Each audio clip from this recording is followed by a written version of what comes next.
अस्सलाम वालेकुम सब दोस्त, क्या हाल है? ठीक ठाक हैं? अच्छा जी, आज आप लोगों के साथ जिस टॉपिक पे हम लोगों ने बात करनी है वो टॉपिक है बहरीन में रहने वाले लोगों के एक्सपेंस के हवाले से। मैंने पहले ये बात अपनी तमाम वीडियोस में बताई हुई है कि हम लोग वीडियो शॉर्ट रखेंगे, मुख्तसर रखेंगे और थोड़े टाइम में अपने सब दोस्तों को ज़्यादा से ज़्यादा उनकी टू द पॉइंट बात समझाने की कोशिश करेंगे।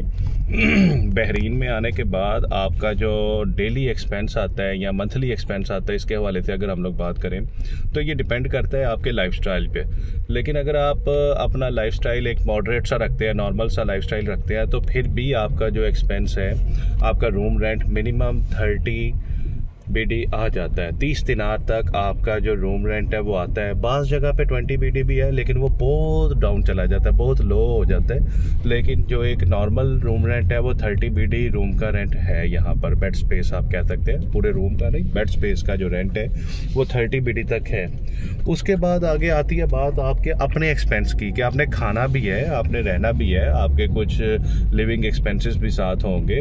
उसके अंदर आपके पास आपके फूड का एक्सपेंस अगर हम लोग ऐड करते हैं इस 30 BD रूम रेंट के साथ, तो फूड एक्सपेंस आप अपना डेली का जो काउंट कर सकते हैं ना, वो आप अपना मिनिमम आप 2 BD ज़रूर काउंट करें। आपका 2 दिनार रोज़ाना का फूड का एक्सपेंस आ ही जाना है, आप जितना भी हाथ रोक कर खर्चा करें। तो फिर वो आप देखें कि आपका मंथली कितना हो गया, 60 BD। 30 BD रूम रेंट दे दिया, 60 BD आपने खा लिया है, 90 BD तो ये हो गए हैं, BD बोलते हैं बहरीनी दिनार को। 90 BD तो आपके ये हो गए हैं। उसके बाद कोई 10 BD आपको अपने लिए चाहिए भी, कि आप कोई अपना कोई टूथपेस्ट, कोई ब्रश, कोई क्रीम, कोई साबुन वगैरह खरीद ले।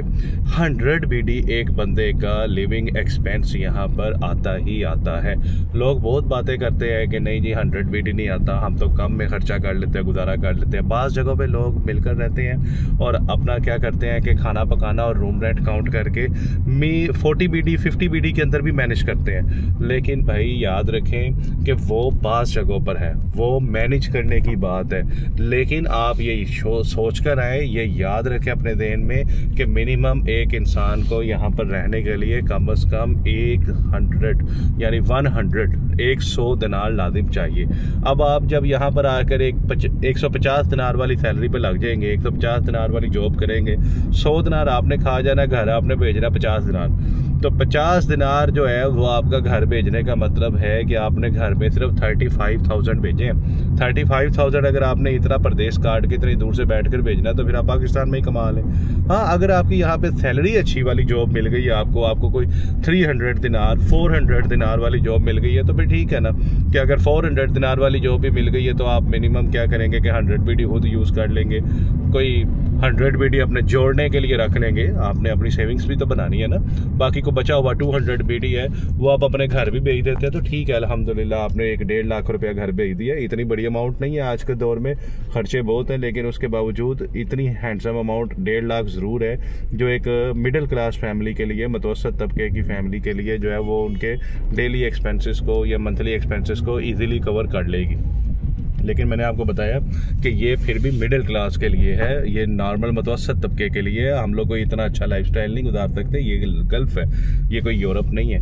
लेकिन मैं कभी भी डीमोटिवेट करने वाले जो है ना लोगों के साथ उनका हामी नहीं होता। आप आएँ, आप आके अपनी किस्मत आजमाई ज़रूर करें, लेकिन मैं हर वीडियो में एक बात ज़रूर बोलता हूँ कि हमेशा उस फील्ड में आएँ जिस फील्ड में आपकी एक्सपर्टाइज़ है, जिस फील्ड के अंदर आप एक्सपर्ट हैं, जिस फील्ड का काम आप अच्छा जानते हैं, वो वाली जॉब में आएँ और उसी जॉब को अपनाए रखें। अगर कोई बंदा किसी फील्ड में एक्सपर्ट नहीं है फिर भी आगे है ना, और लक बाय चांस उसको उसकी किस्मत की अच्छा होने पे, माँ बाप की दुआओं की वजह से या किसी की दुआ की वजह से अच्छी जॉब मिल गई है, तो जिस फील्ड की उसको जॉब मिल गई है फिर वो उसके बाद फील्ड चेंज ना करे, उसी फील्ड में एक्सपर्ट हो जाए। उसी फील्ड में एक्सपर्ट होने के बाद उसी फील्ड को ही कंटिन्यूसली अपनाए रखे। मैं सेम कंपनी की बात नहीं कर रहा, मैं सेम फील्ड की बात कर रहा हूँ, मैं सेम जॉब की बात कर रहा हूँ। बहरहाल बात लंबी हो गई है। आप लोग अपने एक्सपर्ट जो आपका ऑक्यूपेशन है ना, आपका एक्सपर्ट जो शोबा है उसको ज्वाइन करें और मंथली एक्सपेंसेस अपने ध्यान में रखें कि आपको मिनिमम यहाँ पे रहते हुए विदाउट फैमिली अगर आप रहते हैं तो आपका एक इंसान का, एक बंदे का, एक शख्स का 100 दिनार महीना आ जाता है रेंट। उसमें रेंट भी शामिल है, उसमें आपके फूड एक्सपेंसेस भी शामिल हैं, आपके क्लोथ, सब कुछ हो जाता है। 100 BD पर हेड में हो जाता है। दुआओं में याद रखें। आज के लिए इतना ही। आपकी सपोर्ट की ज़रूरत है। लाइक और सब्सक्राइब करते रहें। इंशाल्लाह ताला आपको अपनी आने वाली वीडियोस में एक एक करके मैं पूरी बहरीन की तमाम बातें जो है वो एक्सप्लेन कर दूंगा। बहरीन के वीज़ा से स्टार्ट किया है मैंने, बहरीन के एक्सपेंसेस तक पहुंचा हूँ, बहरीन में वीज़ा चेंज करने के लिए, जॉब चेंज करने के लिए, फैमिली बुलाने के लिए, बच्चों को स्कूल भेजने के लिए, लाइसेंस बनाने के तमाम टॉपिक्स, अपना बिजनेस शुरू करने के हवाले से ऑल टॉपिक्स मैं आपको एक एक करके अपनी वीडियोज़ में एक्सप्लेन करूँगा इंशाल्लाह ताला। Thank you.